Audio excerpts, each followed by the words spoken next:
implementation of Executive Order Number 26, Series of 2011, regarding the implementation of the National Greening Program. We enter into a contract with qualified people's organization who are willing to join with the program. So we enter into an agreement with them for a period of 3 years, from plantation to maintenance. We recommend the plantation of cacao, considering that cacao has a good potential market, domestic and foreign markets. Based on our validation of all first organization, we chose PDCO as our model EO, considering of their stability. Besides, they have already the expertise on how to produce or how to manufacture cacao products.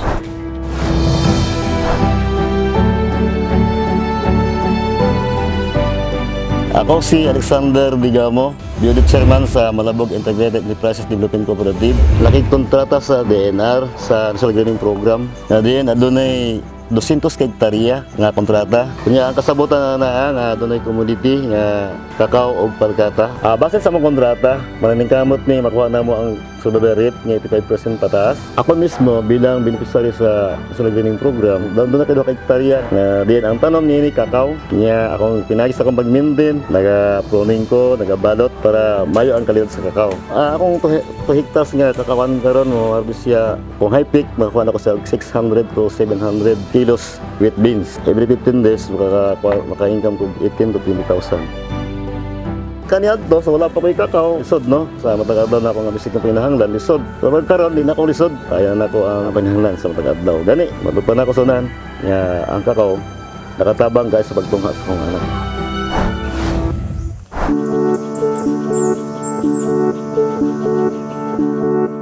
Ako si Alex Buntilaw, kini akong asawa. Si DC Labadan Buntilaw. Membro mi sa Malabog Integrated Enterprises Development Cooperative o MEDECO. Namembro mi sa NGP adtong tuig 2015. Na may 7 ka hektarya nga yuta, tagaan mi sa dinarong sumilya nga kakao, kape o durian. Nga mo ni karon, mo ni ilang pinatag nga ako ang tanom, akong gialagaan.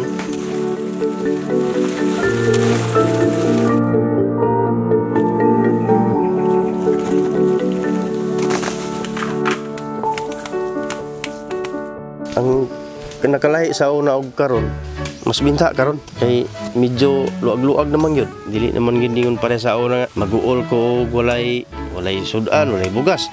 Karon din ako mag-uol kada 2 semana kwarta.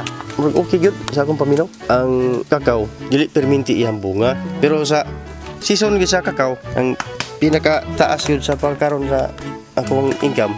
Sa ako na matikdan 2 ka harbisan o padulong sa tulo mao ang boom sa kakao. Ang sa pagkaron ang buylog yun nga bunga niya 500 ka pin kilos.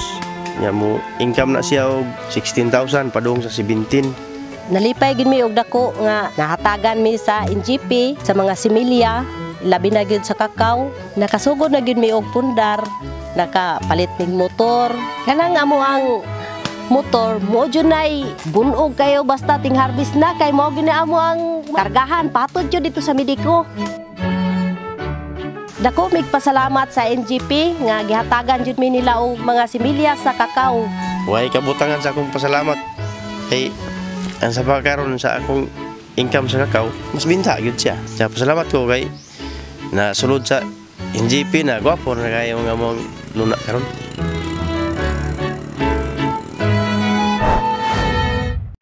Ako si Nelson P. Camporidundo, usa ka manager sa Malabog Integrated Enterprises Development Cooperative.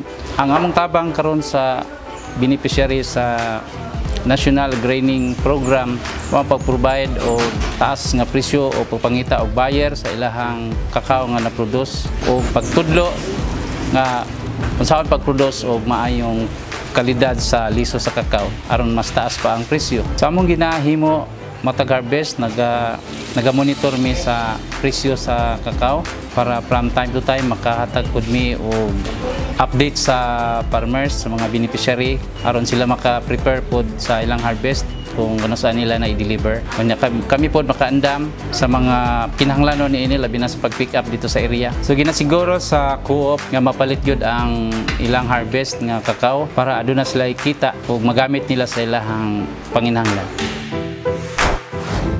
Ako magahuwag sa mga hinsa sa gobyerno, ang Department of Agriculture, ang DTI, DULI, ug NFDE. Ngayon mataba kami ninyo sa market. Pag labas sa tanan sa mga lagyo nga sok-sok nga mga mag-uuma, ngayon matabangan ko sa DPWH nga masudlan lang og karsada. So muna importante namo kay magunsa man pod ang among produkto kung walay kasada. Farm to market road ang among gikinahanglan. I am asking your full support to our people's organization engaged in this kind of manufacturing of cacaos and convert them into byproducts. The most important is the procurement of their machineries for the production of tablia, chocolates, and other byproducts derived from cacao. Ako, nagpasalamat ko sa programa sa atong gobyerno nga mao ang National Greening Program. So karon nagbunga na gyud ang paningkamot sa ang mga programa sa National Greening Program. Din ang mga benepisyo karon medyo ni irog na gyud ang panginabuhian.